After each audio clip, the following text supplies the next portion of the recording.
William Whalen here for GetMoreSports.com. We're looking at the Big 12 Conference for the college football season that's coming up in 2015. And we're going to start by ranking our top 5 coaches coming into the season. Now, of course, there are plenty of coaches to choose from. This conference, of course, is often on the forefront of innovation in college football. But we're going to start with a guy like Gary Patterson at TCU. Of course, Patterson has led the Horned Frogs in a transition from the Mountain West to the mighty Big 12, where in Texas, he's got to compete with recruits to beat Texas, to beat Baylor, to beat Texas Tech, to beat Oklahoma.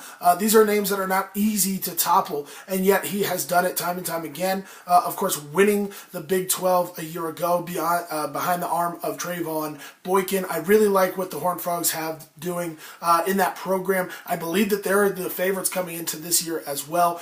Really like what they have built there in terms of a foundation. Now, it was all built on the backs of a defensive mindset, but they've got to replace a lot on the defensive side of the ball coming into this season. If anybody can do it, I believe it's Gary Patterson. Really like what he's done with TCU. Of course, how many times can we talk about Bill Snyder at Kansas State? He's not trying to reinvent the wheel at Kansas State. He might have invented the wheel. He's been around for so long, and all he does is win games. It's pretty point blank, quite frankly. Before he came along, Kansas State was one of the worst programs in history, perhaps the worst, really kind of big conference team in history, and yet he leads them to competitiveness right away, no matter what. Of course, in his first reign, early in the Big 12 days, tons of appearances in the Big 12 championship game, and now later on in his career, he has done the same with the Wildcats.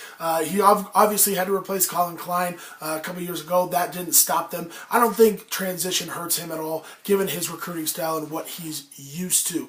Now, the other 3 names on our list, you could talk about the Art Briles, you could talk about Bob Stoops, you could talk about Mike Gundy, but those are 3 guys who have done jobs equally as good, but obviously very different. Art Briles leading Baylor from the depths of college football into the national conversation the way he has, 2 Big 12 titles, the only 2 in school history. Bob Stoops, I mean, what can you say about him? 8 conference titles, a national title, but he feels underappreciated, but he also feels like he's maybe underachieved. It's a fine balance between those 2, and I could say the same about Mike Gundy in Stillwater.